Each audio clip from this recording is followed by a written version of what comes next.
মতৈক্যে পৌঁছাতে পারিনি টেক্সট নিয়ে, এবং আপনারা দেখেছেন যে বাংলাদেশ যে খসড়াটা দেয়া হয়েছিল, বাংলাদেশ সেই খসড়াটা প্রত্যাখ্যান করেছে মূলত এই কারণে যে ওইখানে ডিসঅ্যাডভান্টেজড, জিওগ্রাফিক্যালি ডিসঅ্যাডভান্টেজ বা লোয়ার রাইপেরিয়ান ভাটির দেশ হওয়ার কারণে বাংলাদেশের যে উজানের দেশের প্লাস্টিকের বর্জ্য বয়ে নিতে হয় সেটার ব্যাপারে কোনো বিধান ছিল না। লিগ্যাসি প্লাস্টিক পলিউশন আমরা যে ডিল করবো ওইটা নিয়ে, ওটার ব্যাপারে কোনো ফান্ড ছিল না। কেমিক্যাল ম্যানেজমেন্টের কোনো কথা ছিল না। আর কতগুলো ক্ষেত্রে কোনো কর্মপরিকল্পনার কথা ছিল না। আর কোন কোন ধরনের প্লাস্টিককে টার্গেট করা হবে সেগুলো স্পেসিফাই করা ছিল না। এমনকি প্লাস্টিক এবং প্লাস্টিক ওয়েস্টের সংজ্ঞাও দেওয়া ছিল না। তো এরকম ক্ষেত্রে আমরা মনে করেছি যে এইরকম অতি দুর্বল একটা আন্তর্জাতিক আইন হলে সেটা খারাপ হয়ে যাবে, বরং অনেক দেশে কিন্তু যেই টেক্সটটা আমাদের সামনে দেয়া হয়েছিল সেই টেক্সটটা চাইতে অনেক শক্ত আইন আছে। যেহেতু সুইজারল্যান্ডে গিয়েছিলাম, ওইখানে জাতিসংঘের যে পানি কনভেনশন আমরা স্বাক্ষর করেছি সেটারও হেডকোয়ার্টার, তাদের সাথেও বৈঠক হয়েছে।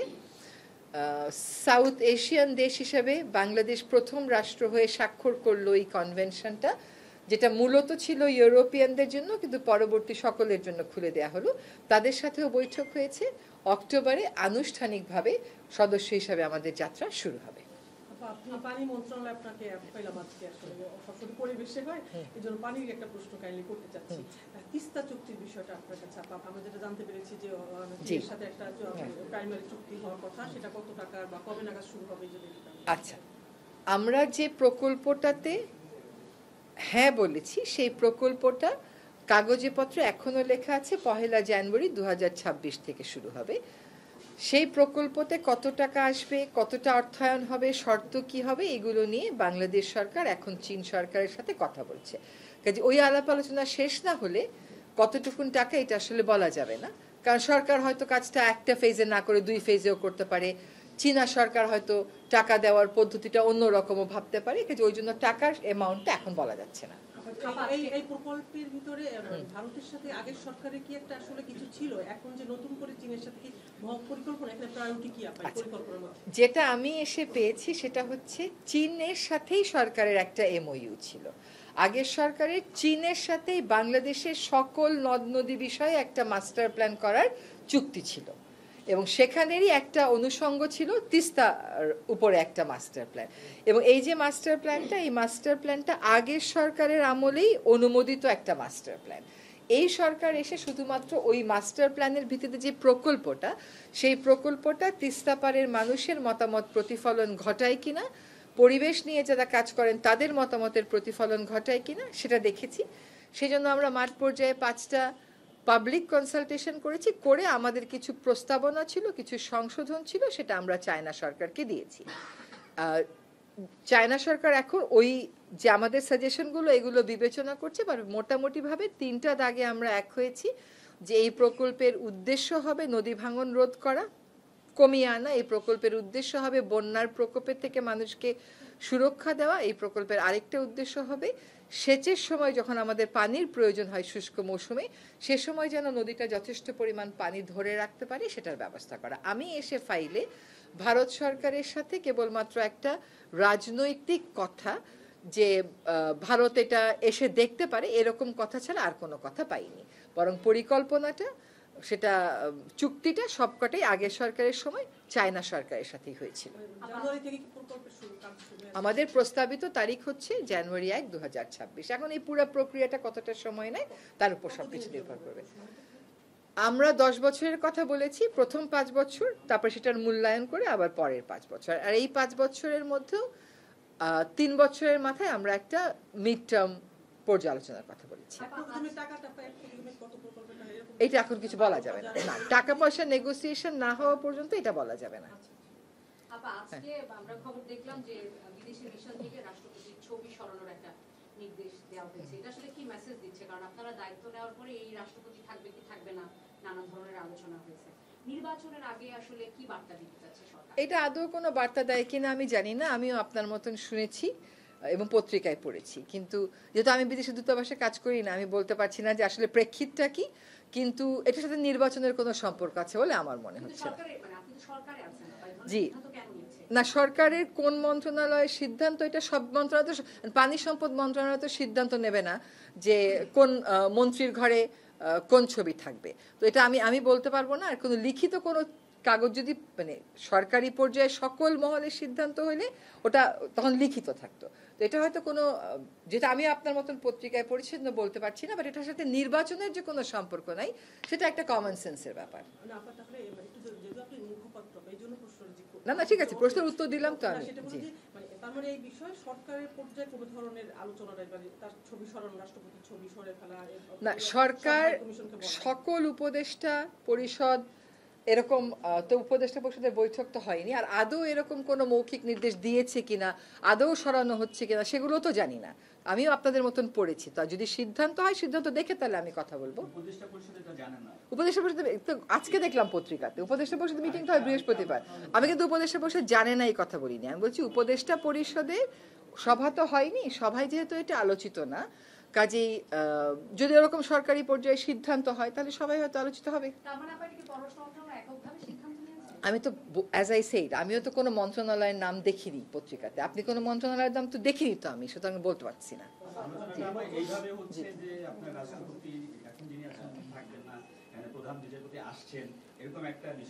এইরকম আলোচনার কি শেষ আছে? আমরা তো কত আলোচনা শুনেছিলাম, জুনের মধ্যেও নির্বাচন হবে না, এটা এই মাসের মধ্যে নির্বাচন হবে। এখন রাজনৈতিক বিষয় তো, আমরা বাংলাদেশিরা প্রত্যেকেই রাজনৈতিক সচেতন, প্রত্যেকেরই সব ঘটনার একটা ব্যাখ্যা আছে, হয়তো এত কোনো ব্যাখ্যাই নেই এটার পিছনে, কিন্তু এটার সাথে নির্বাচনের যে কোনো সম্পর্ক নেই, এটা একেবারে স্পষ্ট। একটা ছবির সাথে নির্বাচনের কোনো সম্পর্ক থাকতে পারে না।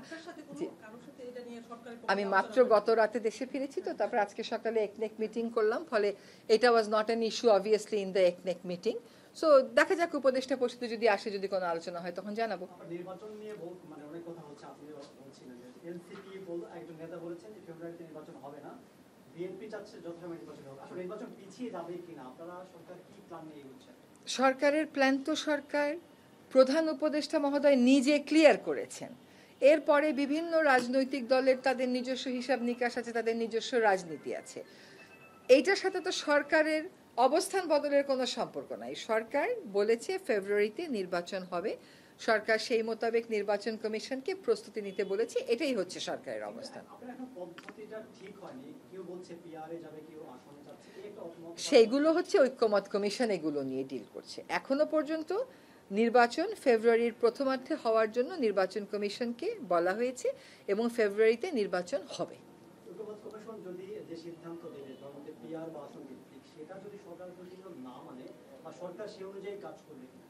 না, ঐক্যমত কমিশন তো বলেনি যে তার সিদ্ধান্ত সবাইকে মানতে হবে, সে তো দেখিয়ে দিচ্ছে যে কোন কোন সিদ্ধান্ত ঐক্যমত হচ্ছে, কোন কোন সিদ্ধান্তে ধরেন 1/3 রাজনৈতিক দল একদিকে, 2/3 একদিকে, বা 2/3 একদিকে, 1/3 আরেকদিকে, এরকম তো বলা হচ্ছে। ঐক্যমত কমিশনের সিদ্ধান্ত যেখানে ঐক্যমত নাই, সেখানে এর মধ্যে আবার ঐক্যমত হয়ে যাবে কিনা সেগুলো তো আমরা বলতে পারি না।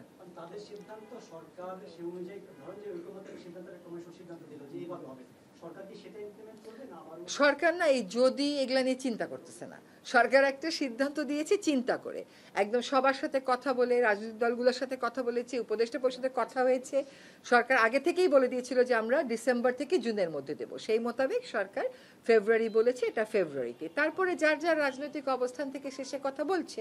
প্রধান উপদেষ্টা যখন একদম বলে যে ফেব্রুয়ারিতে নির্বাচন, এটা প্রধান, সেক্ষেত্রে এই দলের এনসিপি নতুন দল, এবং এটা নিয়ে একটা কথাও আছে, এই রাজনৈতিক দল নিয়ে যে কিংস পার্টি বলা হয়, নানানভাবে যে ছাত্ররা গিয়ে এটা করেছে, তারা যখন এটা বলে, এটা কি রাষ্ট্র মানে ফেব্রুয়ারিতে নির্বাচন হবে না এরকম কি? শোনেন, তারা যখন আপনি রাজনীতি করেন, রাজনীতির মাঠে আপনার তো প্রতিপক্ষ থাকে, আপনার প্রতিপক্ষ আপনাকে কি নামে ডাকলো সেটাই কি আপনার আসল নাম হয়ে যায়?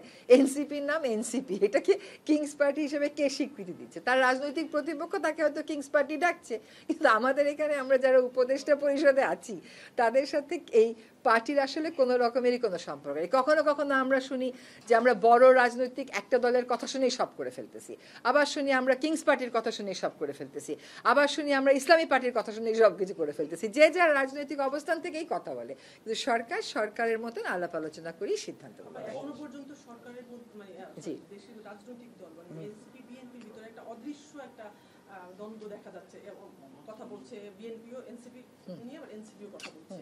একবার বলছে যে গতকালকেও এনসিপির এক নেতা বলছে যে প্রধান উপদেষ্টা লন্ডনে গিয়ে সব বলে আসছে, সিদ্ধান্ত নিয়েছে। এই বিষয়গুলো কি নির্বাচনের আগে দেশের রাজনৈতিক পরিস্থিতিটা কোন দিকে শোনেন, এখন এটা এখন অবাধ বাক স্বাধীনতার সময় আছি তো আমরা, যার যেরকম মন চায় সে সেরকম বলছে। তার রাজনৈতিক অবস্থানে কোনো একটা কিছু সুটেবল হলে সে একরকম বলছে, সুটেবল না হলে সে আরেক রকম বলছে। এটা তো আমাদের পক্ষ থেকে ব্যাখ্যা আসার কোনো প্রয়োজন নাই। রাজনৈতিক দলগুলো তাদের কথা বলবে, তাদের মতামত দেবে, তাদের পারসেপশন দেবে। এটা তো সরকারের সবকিছুতে মতামত দেওয়ার কোনো প্রয়োজন নাই। এই সরকারের সময়টা খুব সীমিত। এই সীমিত সময়ের মধ্যে আমরা কোন কোন জায়গায় সংস্কার করছি একেবারে ট্রান্সপারেন্ট ওয়েতে আমরা করছি, এবং সেটা সংস্কার যে আমরা করে ফেলছি তা না। একদম রাজনৈতিক ঐক্যমত নিয়ে রাজনৈতিক ব্যাপারগুলোতে সংস্কার হচ্ছে। অরাজনৈতিক ব্যাপারগুলোতে এভরিডে কাজের ডেভেলপমেন্টে যে মন্ত্রণালয় সংস্কারগুলো করছে সেগুলো সবই ট্রান্সপারেন্ট। কোনো রাজনৈতিক ব্যাখ্যার মধ্যে সরকার ঢুকতেও চাচ্ছে না, এটা সরকারের কাজও না। নির্বাচনের দাবি উঠছে, মানে একটা দলও করেছে, এবং এই সরকারের অবস্থান কি আসলে? সরকার তো যে নির্বাচনের কথা বলেছি সেটা এখন যে নির্বাচন ব্যবস্থা আছে, এখন যে নির্বাচনের আকাঙ্ক্ষা সেটা নিয়েই বলছে। সব রাজনৈতিক দল কোনো সময় যদি এক হয়ে যায় সেই সময় কি হবে সেটা যদির কথা আমরা যদি পর্যন্তই রাখি। এটা আমাদের এটা নিয়ে আলোচনা করার সুযোগ নাই। আমার একটা প্রশ্ন ছিল যে সিলেটের সাদা পাথর নিয়ে আমার প্রশ্নটা ছিল, সেটা হচ্ছে আমরা জানি যে আপনারা সাদা পাথর লুট হওয়ার পরে পুনরায় আবার প্রতিস্থাপন করেছে, কিন্তু যখন পাথরগুলো চুরি করে নিয়ে গিয়েছিল সংশ্লিষ্ট যে এখানকার যে ইউনো আছে, এসিলেন্ট আছে, তারা বিষয়ে অবগত আছেন এবং তাদের সামনে এটা হয়েছে, তখন কোনো ব্যবস্থা নেই। এই যে দায়িত্ব অবহেলার কারণে তাদের বিরুদ্ধে আপনারা কোনো ব্যবস্থা নেবেন কিনা? আমার গ্রামের বাড়ি হচ্ছে সুনামগঞ্জে, পাশাপাশি অনেক নদী আছে, যে জাদুকাটা, আমাদের জাদুকাটা, এগুলো হচ্ছে যে বালু যে উত্তোলন করা হয়, সংশ্লিষ্ট ইউনোরা কিন্তু জানে, এসিলেন্টরা কিন্তু জানে, ওদেরকে বলার পরে কিন্তু অভিযান কিন্তু এখানে যায় না। একটু সম্পর্ক সেটা হলো আপনি যখন চেয়ারের ওই পাশে ছিলেন তখন এই সাদা পাথর নিয়ে অনেক বক্তব্য আপনি দিয়েছেন, এবং সরকারের সেটা বিপক্ষ গিয়েছে, নানান সময় আপনি এর জন্য হেনস্থা স্বীকার করছেন। সেক্ষেত্রে যখন এই চেয়ারে বসলেন আপনার সময় 1 বছরের ভিতরে এইটা নেওয়ার জন্য আপনার কি পদক্ষেপ ছিল? সবাই আপনাকে খুঁজেছে, এই সময় আপনি বিদেশে ছিলেন যখন এই নিউজটা আসলো? আচ্ছা, যারা খুঁজেছে তারা আমাকে বিদেশে ধরে ফেলেছে। আমি কিন্তু বিদেশে থেকে 2টা টেলিভিশন চ্যানেলে সাক্ষাৎকার দিয়েছি। আপনি ঠিক মতন খুঁজেন নাই, তাই জন্য আপনি পান নাই। আপনি কিন্তু আমাকে একটা মেসেজ দিয়ে মেসেজটা আবার ডিলিটও করে দিয়েছেন। সেটা কেন করছেন আমি জানি না।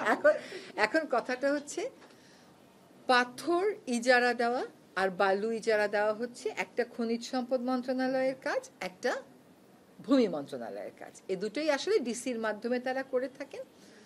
যখন আমরা পরিবেশ আন্দোলন করছিলাম তখন 2011 সালে আমরা একটা রায় পাই যে পিয়াইন এবং ডাউকি, যেটাকে আমরা জাফলং হিসাবে চিনি, ওইখানে ইকোলজিক্যালি ক্রিটিক্যাল এরিয়া ঘোষণা করা হোক।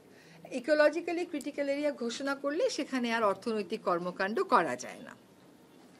সেই 2011 সালের আদেশ যখন আমি টেবিলের ওই পারে ছিলাম, ওইটা ক্রমাগত চেষ্টা করে 2016 সালে আমরা সরকারের মন্ত্রণালয়ে আনতে পেরেছিলাম। তখনও লড়াইটা সহজ ছিল না। তারপরে 2019 সালে এটাকে ইকোলজিক্যালি ক্রিটিক্যাল এরিয়া ঘোষণা করা হলো।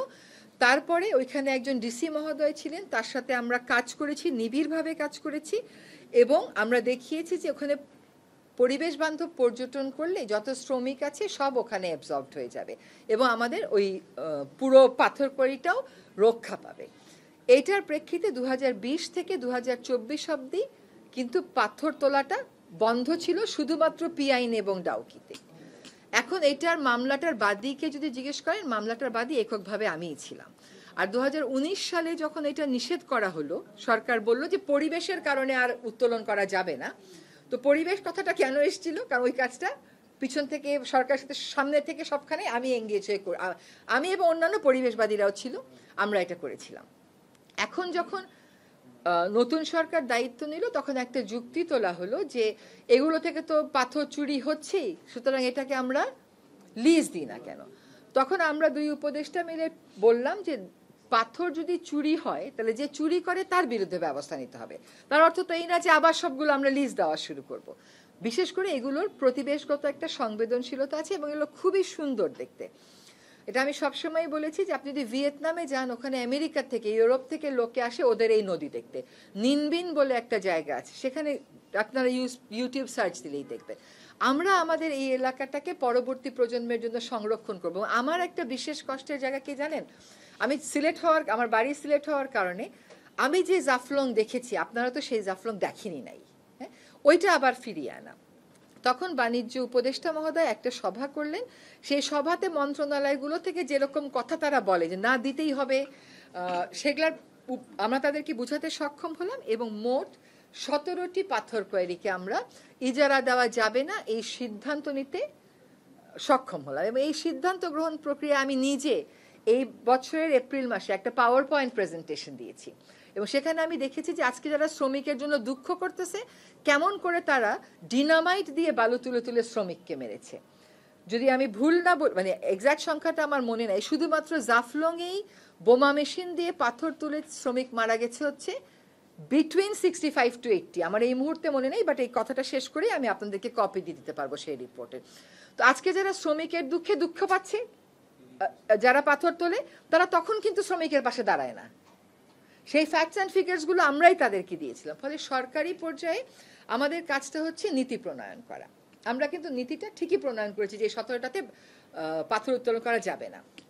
এখন পাথর আদৌ উত্তোলন হচ্ছে কিনা এটা দেখবে কিন্তু মাঠ পর্যায়ের প্রশাসন। আর মাঠ পর্যায়ের প্রশাসনকে, যেহেতু আমি পরিবেশ নিয়ে কাজ করেছি, আমাকে কিন্তু প্রায় সময় অনেকেই পাঠায়, এখানে বালু তোলা হচ্ছে, এখানে পাথর তোলা হচ্ছে, এবং এমনকি চিঠিও পাঠায়, আমি লিখে দিই যে ভূমি মন্ত্রণালয় দেয়।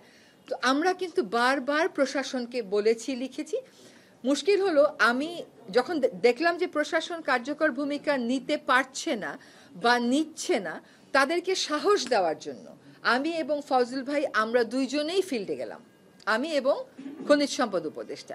যখন আমরা ফেরত আসলাম তখন আমাদের গাড়ি ধরে যে অশ্লীল বিক্ষোভ প্রদর্শন করলো এবং পরবর্তীতে সেই বিক্ষোভের জের ধরে একটা রাজনৈতিক দল তার নেতাদেরকে বহিষ্কার এবং সাসপেন্ডও করলো, সেই সময় যদি প্রতিবাদটা খুব জোরালো হতো না, তাইলে কিন্তু আজকে পরিস্থিতি ভিন্ন হতো। যাই হোক, বেটার লেট দেন নেভার। আমি জনগণকে ধন্যবাদ জানাই যে তারা এই লুটেরা গোষ্ঠীর বিরুদ্ধে যে তীব্র প্রতিবাদটা করেছে, যার ফলে আজকে যে অবস্থাটা সৃষ্টি হয়েছে। আর ভবিষ্যতে পাথর লুটবার আগে দুইবার চিন্তা করবে, কারণ আমিও তো সবসময় এখানে থাকবো না। এখানে একটা কথা বলি, পাথর কতটুকুন তুললো, লুট হলো, নিয়ে গেল, এটা ভাই আমার মন্ত্রণালয়ের দেখার কথা না। কিন্তু যেহেতু আমি একজন পরিবেশ কর্মী প্লাস আমি সরকারে আছি, আমি বলবো না যেটা অন্য মন্ত্রণালয়, আমি দায়িত্ব নেব, কিন্তু পাথর লুট হয়ে যাওয়ার দায়টা আমাকে দিয়ে না, কারণ আমি ওই কাজটা করেছি। এবং এখন দেখা যাচ্ছে তারা মামলা করছে, কিন্তু সেখানে আদৌ যারা দোষী তারা কতটুকুন তালিকাভুক্ত সেটা আমাদেরকে দেখতে হবে। একটা কথা একটু বলতে হবে, সেটা হলো যখন আমরা ওইখানে দুই উপদেষ্টা গেলাম, আমরা আক্রান্ত হলাম, তারপরে আমরা চলে আসলাম, তারপরে কিন্তু 3 দিন ব্যাপী ব্যাপক অভিযান হলো, সব স্টোন ক্রাশার মেশিনে বিদ্যুৎ সংযোগ বিচ্ছিন্ন করে দেয়া হলো। কিন্তু তার 4-5 দিন পরেই সকল রাজনৈতিক দল এক হয়ে কি করলো, একদম রীতিমতন প্রেশার ক্রিয়েট করা হলো এবং তারা ওইখানে ঘোষণা দিলেন যে তারা পাথর তুলতে দিতে হবে। এবং পরিবহন মালিকেরা তারাও বললেন তারা ধর্মঘট করবেন। এই ধর্মঘট কিন্তু তাদের নতুন না। যখন 2020 সালে পাথর তোলা বন্ধ করে দেয়া হলো, সে সময় করোনার মধ্যে তারা দুইবার পরিবহন ধর্মঘট করেছেন। তারা যদি সত্যিকার অর্থেই জনস্বার্থে জনগণের জন্য বিন্দু মাত্র মায়া থাকতো, তাহলে করোনার সময় ওই রকম ক্রাইসিস মোমেন্টে কেউ নিজের ব্যবসায়িক স্বার্থের জন্য ধর্মঘট ডাকতে পারে? কিন্তু সেই সময় আমরাও সোচ্চার ছিলাম, প্রশাসনও আমাদের সাথে, প্রশাসনকে আনতে পেরেছিলাম। এইবার হলো কি, সর্বদলীয় যে ঐক্যের কথাটা আমি বলেছিলাম, সেই সর্বদলীয় ঐক্যের কারণে প্রশাসন নিশ্চয়ই যোগসাজস্য ছিল, তো এখন তারা বের করতে পারে কেমন করে যে পাথরগুলো কোথায়। আবার নীরবতাও ছিল, তারা হয়তো ততটা ঝুঁকি নিতে পারছিলেন না। আমরা একটা স্লোগান দিই প্রায় যে পিপলস পাওয়ার। তো আজকে পিপলস পাওয়ার হ্যাজ শোন যে লুটেরা চক্রের বিরুদ্ধে যখন মানুষ দাঁড়িয়ে যায়, তখন যতই রাজনৈতিক শক্তি ওটাকে সাপোর্ট করুক না কেন, মানুষের শক্তিটাই আসলে জয়ী হয়ে আসবে। আছি দায়িত্বে আছি।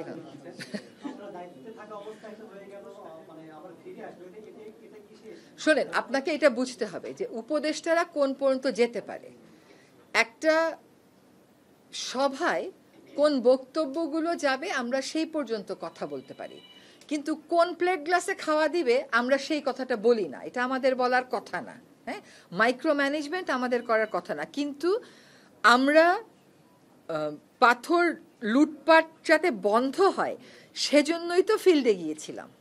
ফিল্ডে যাওয়ার একমাত্র কারণ ছিল যে যারা লুটপাট করে তাদেরকে একটা বার্তা দেওয়া যে আমরা এটা করেছি। আপনি আমাকে বলেন তো, আপনি গত 10-20 বছরে পাথর লুটের বিরুদ্ধে কোন মন্ত্রীকে স্পটে যেতে দেখেছেন? একটা উদাহরণ আমাকে দেন। আচ্ছা, কোন মন্ত্রীদেরকে আক্রান্ত হতে দেখেছেন? একটা উদাহরণ আমাকে দেন। তার মানে এইখানে যে ঐক্যটা গড়ে উঠেছে, এই ঐক্যটার বিপরীতে প্রশাসন হয় যোগসাজশ করেছে, নতুবা নীরব থেকেছে, বা দুটোই করেছে। এবং সেজন্য প্রশাসনের ব্যাপারে আমরা ব্যবস্থা নেব কিনা দ্রুতই দেখতে পাবেন।